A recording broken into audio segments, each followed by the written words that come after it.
Hi guys, कैसे आप सब लोग। आज की वीडियो में बात करने वाले हैं एक्सरसाइज 5.2 के क्वेश्चन नंबर 8 की। तो चलिए आइए देखते हैं क्वेश्चन में क्या दिया हुआ है। An AP consist of 50 terms of which third term is 12 and the last term is 106, find the 29th term.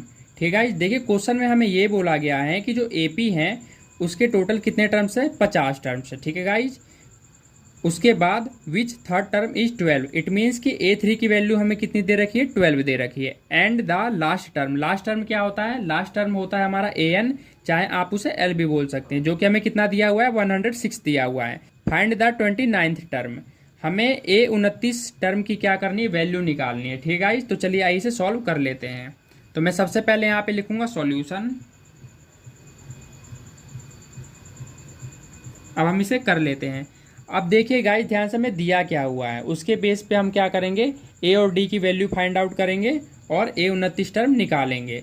तो हम देख लेते हैं कि हमारे पास जो थर्ड टर्म है, इट मीन्स कि A3 हमें कितना दिया हुआ है, 12 दिया हुआ है। तो मैं यहाँ पे लिख देता हूँ A3 हमें दिया हुआ है 12। ठीक है, आगे चलते हैं। और हमें क्या दिया हुआ है, हमें यहाँ पे दिया हुआ है लास्ट टर्म की वैल्यू 106। तो आप देख सकते हैं कि एपी में टोटल टर्म ही 50 है और हमें लास्ट टर्म भी कितना दिया, 106। तो मैं इट मीन्स कह सकता हूँ कि A50 की वैल्यू हमारे पास कितना दिया हुआ है, 106 दिया हुआ है। ठीक है, तो आप यहाँ पे देख सकते हैं कि हमारे पास ये दो वैल्यू दे रखी है। इसके बेस पे हमें A29 की वैल्यू क्या करनी है, फाइंड आउट करनी है। तो चलिए आइए कर लेते हैं। सबसे पहले देख लेते हैं A3 की वैल्यू 12 दे रखी है। तो A3 को मैं क्या लिख सकता हूँ, A3 को मैं ये लिख सकता हूँ A+2D। क्यों, क्योंकि जो भी टर्म हमें यहाँ दिया हुआ होता है उसका हम एक कम करके यहाँ D से मल्टीप्लाई कर देते हैं। ठीक है गाइज, इक्वल में 12। ये हो गया हमारा पहला इक्वेशन। अब यहाँ पे दूसरे इक्वेशन की बात कर लेते हैं। हमारे पास A50 दिया हुआ है 106। ठीक है गाइज, तो A50 को मैं क्या लिख सकता हूँ, A प्लस में 49D लिख सकता हूँ, बिल्कुल लिख सकता हूँ।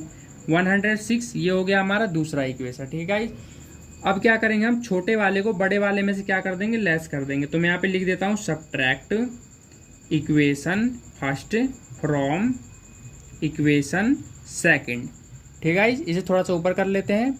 अब ठीक है, अब हम क्या करेंगे, सबसे पहले हमें फर्स्ट इक्वेशन को सेकंड में से घटाना है। तो सेकंड वाले इक्वेशन को ऊपर लिख देंगे A+49D इक्वल में 106। अब जो छोटा वाला है उसे नीचे लिख लेते हैं A+2D इक्वल में 12।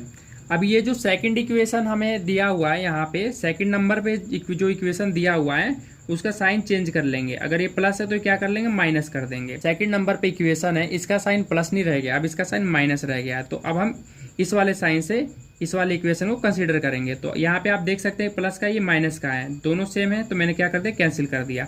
प्लस माइनस है, प्लस माइनस क्या हो जाता है, माइनस। 49D में से 2D हटा दूंगा तो कितना आ जाएगा, मेरे पास 47D आ जाएगा। ठीक है, अब यहाँ पे प्लस का है और ये 12 क्या है, माइनस का है। तो प्लस माइनस क्या हो जाएगा, माइनस।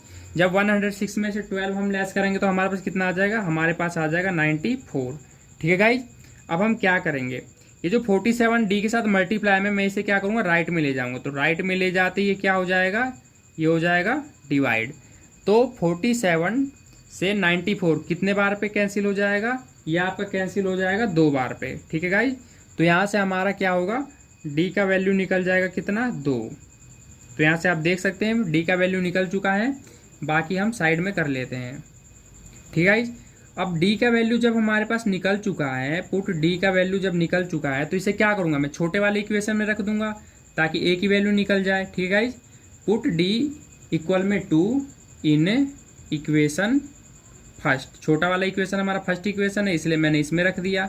A+2D इक्वल में 12, A+2D इक्वल में 12।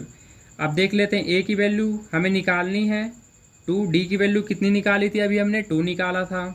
2 लिख देता हूँ, यहाँ आ गया 12। A प्लस में 2 दूनी कितना हो जाएगा, 4, यहाँ पे आ गया 12। ठीक है गाइज, अब आगे करते हैं। A इक्वल में 12, ये देख सकते हैं 4 क्या है, लेफ्ट में प्लस का है, मैं इसे राइट में ले जाऊँगा तो क्या हो जाएगा, माइनस का हो जाएगा गाइज। अब A की वैल्यू कितनी आ जाएगी, 12 में 4 घटा देंगे तो हमारे पास कितना आ गया, A का वैल्यू 8 आ गया। अब हमें क्या फाइंड आउट करना है, हमें फाइंड आउट करना है 29वां टर्म, मतलब A29 फाइंड करना है। तो कर लेते हैं। A29 को हम क्या लिख सकते हैं गाइज, A29 को मैं A प्लस में 29 लिखा हुआ है तो मैं क्या करूँगा, एक कम कर दूंगा, मतलब 28 लिख के D से के साथ मल्टीप्लाई कर दूंगा। ये शॉर्ट फॉर्मूला होता है गाइज। ठीक है, अब A29 आगे चलते हैं। ए की वैल्यू कितनी निकाली हमने, 8 निकाला है, ठीक है गाइज, 28 लिख दिया। डी की वैल्यू यहाँ पे कितना निकाला है, 2 निकाला है गाइज, ठीक है। तो मैं यहाँ पे क्या करूँगा, 2 लिख दूंगा। आगे चलते हैं, 829 8 हो गया यहाँ पे। 28 को 2 से क्या कर देंगे, मल्टीप्लाई कर देंगे, तो 28 दूनी कितना हो जाएगा, 28 दूनी 56 होता है गाइज, ठीक है। अब 829, अब 8 में क्या कर देंगे, 56 प्लस कर देंगे, तो 8 में 56 प्लस करेंगे तो हमारा कितना आंसर आ जाएगा, 64। तो ये रहा हमारा गाइज फाइनल आंसर, जो कि हमें क्वेश्चन में निकालने के लिए बोला गया था। आई होप कि क्वेश्चन आपको अच्छे समझ आ गया होगा। अगर वीडियो अच्छी लगी गाइज तो वीडियो को लाइक करें, शेयर करें, और इसी तरह की वीडियो देखने के लिए हमारे चैनल को सब्सक्राइब जरूर कर ले। धन्यवाद।